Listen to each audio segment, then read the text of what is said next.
conclusions that I have come to.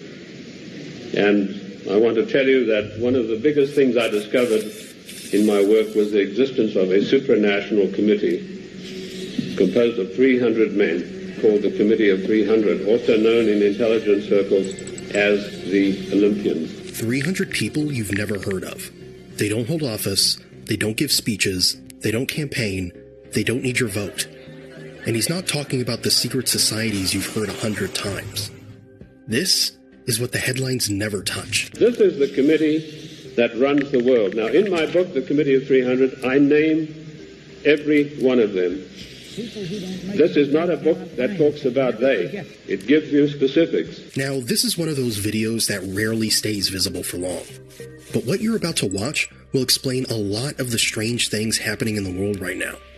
So, let's get right into it. Who and what is the Committee of 300? Well, I've dealt with that. I've told you this is a supranational body that knows no boundaries, respects the laws of no countries. The first time that they were publicly announced was by a German socialist by the name of Walter Rathenau. Now, I'll give you some background of Walter Rathenau.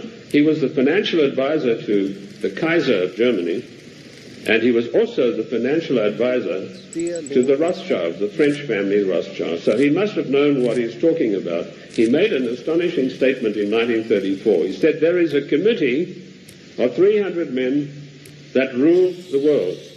They are known only to each other, and nothing happens without their consent. This isn't about symbols, or handshakes, or a club everyone already suspects. This is the top of the chain. At least that's his claim. The structure nobody sees. And as this man will explain, every organization has its place. They all fit into a hierarchy. But at the very top, 300 people.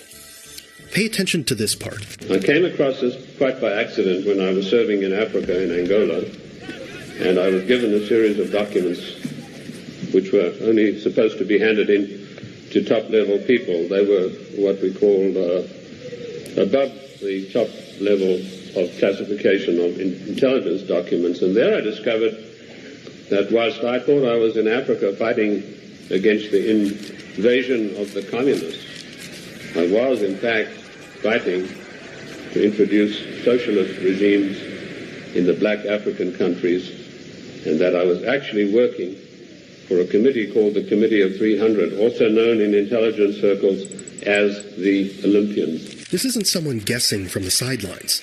He's describing a moment where the story didn't match the mission. He thought he was fighting one enemy. Then he claims he realized he was building something else entirely. And that raised a different kind of question. Not who's in charge, but how high the chain really goes. His name is Dr. John Coleman. And he frames this as a 25-year-old investigation shaped by intelligence-level access. Let's keep going. In 1986, I wrote a work called Mind Control, Metaphysics, Extremely Low Frequency Radiation, and Weather Modifications. And in that work, July the 8th, 1986, I said that the top-level intelligence organization in the United States was the National Reconnaissance Office, far bigger than the CIA and any of the other intelligence agencies. And by the way, we have about 10 different ones in the United States. I even had the audacity to give the address of this organization. 3 weeks ago, Mr. Sam Donaldson, the gentleman who wears that beautiful toupee so effectively, he came on with the program in prime time, and he said, this is one of the biggest scoops that ABC has ever had. And he told about the National Reconnaissance Organization. The exact same thing that I published 8 years earlier. I tell you this to set the stage so that you'll understand I do have some experience and that I know that of which I speak. So here's what he's doing. He's not just making a claim. He's planting a marker in time. 1986. And he says he named the organization before the public was even supposed to know it existed. Because once you understand that layer exists, you stop thinking intelligence is just spies in meetings. It's reach. It's visibility. It's who gets to see the world first and who reacts second. And if a system like that sits above the usual agencies, then you have to ask a darker question. What sits above that? Watch this. And I came across the families in Italy who were called the Fondi, meaning the people who had all the money. They were all members of the Committee of 300, the Lucatis, the Recanatis, the Volpi du Miseratis. These people are so wealthy that they would make David Rockefeller look like a piker. That is how rich they are. And this is the committee that runs the world. Now, in my book, The Committee of 300, I name every one of them. This is not a book that talks about they. It gives you specifics. This is where his story shifts, from theory to names. Not they, not someone. He's saying, I can point to families. And whether you believe his list or not, the idea underneath it is real. Power doesn't reset every 4 years. It accumulates. It inherits. It survives scandals, elections, and headlines. Because the kind of influence that lasts isn't built on popularity. It's built on ownership, on access, on networks that don't need to introduce themselves. But even wealth isn't the whole machine. Wealth needs a way to move the world without showing its hand. And this is where it gets uncomfortable. When former head of state Mikhail Gorbachev visited the United States a few years ago, flanked by George Bush and Quayle, he opened his Gorbachev Foundation in the United States. And he let slip, he said, this is being done with approval of the Committee of 300. CNN cameras were on him. They immediately switched.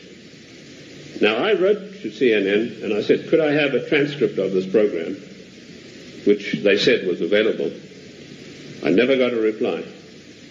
I followed it up with letter after letter, but nothing ever came of it. The point I'm trying to make, ladies and gentlemen, is that the federal government, the secret upper-level parallel government that runs the United States, does not want you to know that you have an upper-level parallel government that calls the shots, that dictates what is going to happen to your life and mine. That line changes everything. Because now he's not describing a theory, he's describing a system that protects itself.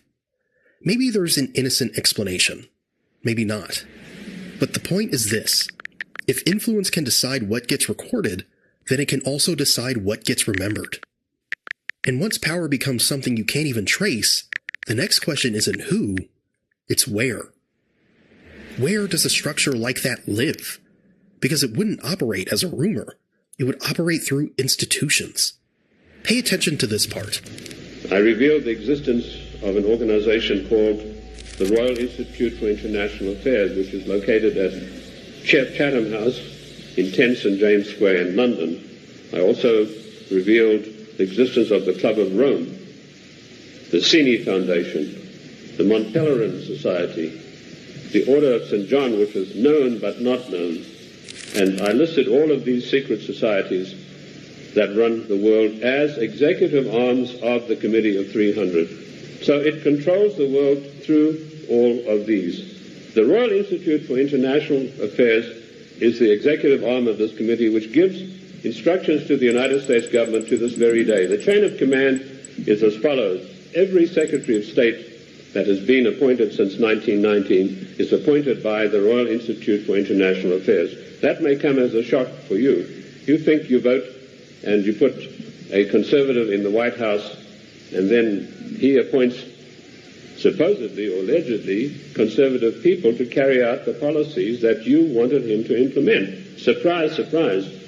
I ask you to find me a conservative Secretary of State since 1919. And if you search diligently and apply the correct rules, you will come up blank. Every one of the Secretaries of State was chosen in London by the Secretary of State, as was Wilson, the President Wilson, as was Roosevelt, as was James Earl Carter. He was specially chosen because he'd had 3 mental breakdowns, and they felt he would be a good guy to manipulate. Oh, I'm talking facts. Different presidents, different parties, the same advisory structure. Because when policy is filtered before it even reaches an election, votes don't change direction. They change packaging. But institutional influence alone doesn't move societies. To shape real outcomes, it needs something stronger. Leverage, economic pressure, dependence that turns choices into necessities. And that's where the next phase begins. This committee of 300 told a man called Aurelio Pecci to form this Club of Rome with the main object of bringing down the industries and the agricultural development of the United States. He immediately wrote a paper in which he said there are too many people on the earth and that the United States, with its industrial development, its agricultural development, is responsible for this curse of overpopulation. So the Club of Rome was instituted and organized to start an attack on the world's population using the United States as the whipping boy. And they came up with a paper called the Zero Growth Post-Industrial Plan for Industry and Agriculture for the United States of America. This is where his claims shift from politics to pressure.